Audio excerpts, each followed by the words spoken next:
खबर बरेली से। बरेली में तौकीर रजा का प्रदर्शन देखने को मिला, जहां नुपुर शर्मा की गिरफ्तारी को लेकर बरेली में ये प्रदर्शन हुआ। इस्लामिया मैदान में हजारों की भीड़ जुटी नुपुर शर्मा के बयान को लेकर, जहां लगातार प्रदर्शन भी देखने को मिल रहे हैं। बरेली की ये तस्वीरें, जहां इस्लामिया मैदान में हजारों की भीड़ जुटी।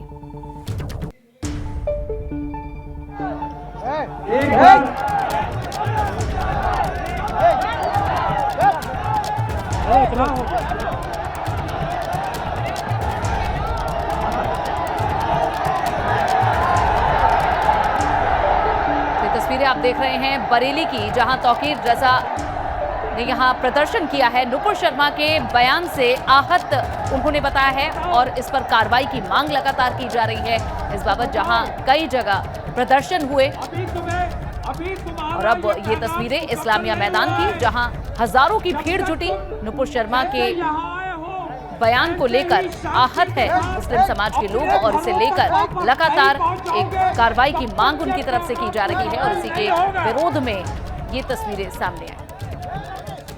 और विवेक त्रिपाठी हमारे संवाददाता बरेली से हमारे साथ जुड़ चुके हैं।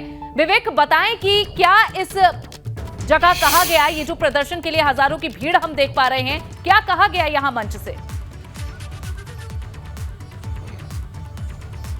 देखिए, प्रदर्शन 3 बजे प्रस्तावित था। करीब 3:15 बजे 3:20 पर मौलाना तौकीर रजा यहाँ पहुंचे और ये इस्लामिया मैदान जहां हम इस समय खड़े हैं, पूरा ये सामने मंच सजा था, यहीं पर प्रदर्शन हो रहा था। मौलाना और उनके जो सहयोगी साथी थे ऊपर मंच पे थे और ये हज़ारों की भीड़, यानी करीब 20,000 से 25,000 लोग यहाँ पर एकत्र हुए थे। हालांकि जो अनुमति थी वो मात्र 1500 लोगों की दी गई थी। और जो मौलाना ने यहाँ पर अपना भाषण दिया है, सबसे पहले तो उन्होंने नुपुर शर्मा को लेकर कहा कि अगर उनकी गिरफ्तारी नहीं होती है तब तक ये धरना प्रदर्शन आंदोलन जारी रहेगा और ज़रूरत पड़ी तो दिल्ली तक जाएंगे। उन्होंने कहा कि यहाँ से एक संदेश भी दिया, जो मैसेज होता है एक साथ रहने का, हिंदू और मुसलमान की एकता का मैसेज दिया और कहा कि अमित शाह और मोदी को वो दावत देते हैं और वो इस्लाम को समझदारी से समझने की कोशिश करें, इस्लाम में कोई ऊंचा नीचा नहीं है। और कहा कि नरेंद्र मोदी कलमा पढ़ो, आओ कलमा पढ़ो, हम भी आपको सर आंखों पर बैठा लेंगे। यहाँ से उन्होंने ऐलान किया, मोदी से कहा कलमा पढ़ो, हम आपको भी सर आंखों पर बैठाएंगे।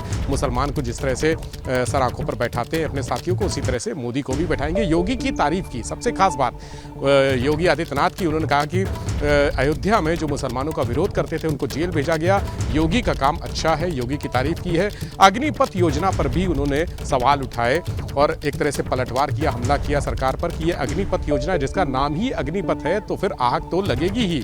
उनका सीधा सा एक वाक्य था कि जब ऐसा नाम रखा है तो आग तो लगेगी। और जो हिंसा हो रही है, प्रदर्शन हो रहा है युवाओं के साथ, उन्होंने कहा कि युवाओं के साथ रहेंगे हम और किसी भी तरह से अगर अग्निपथ योजना को वापस करने में उनका कोई योगदान होगा, उनका कोई सहयोग होगा तो वो उसके लिए आगे आएंगे। यानी यहाँ पर क्या आगे की कोई रणनीति भी यहाँ से बताई गई है? नहीं, यहाँ पर कोई रणनीति तय नहीं हुई है। बस ये था कि आज का प्रदर्शन एक तरह से शक्ति प्रदर्शन, चूंकि मौलाना की अपनी राजनीतिक पार्टी भी है तो ये शक्ति प्रदर्शन भी था। 20-25 हज़ार लोगों की भीड़ इकट्ठा करके एक जो पश्चिमी उत्तर प्रदेश की राजनीति है वहाँ पर अपना प्रभाव दिखाना। आगे की रणनीति तय नहीं हुई। उन्होंने बस इतना कहा कि आप लोग जिस तरह से शांतिपूर्वक तरीके से आए हैं उसी तरीके से शांतिपूर्वक तरीके से, बिना शोर शराबा, बिना हल्ला गुल्ला और बिना उपद्रव किए वापस अपने अपने घर जाइए। और जो आगे की रणनीति होगी कि आगे क्या करना है, प्रदर्शन जारी रखना है या कोई नई तारीख होगी या फिर दिल्ली में जाके वो प्रदर्शन करेंगे, ये अभी रणनीति का ऐलान नहीं किया है। लेकिन वो उन्होंने अपने समर्थकों से यहाँ आए लोगों से कहा जाहिर करने के लिए यहाँ पर इतनी तादाद में बरेली के इस तौकीर रजा के द्वारा जो बुलाए गए थे लोगों को अपने विरोध दर्ज कराने के लिए, वो नजर आया। शुक्रिया इस जानकारी के लिए।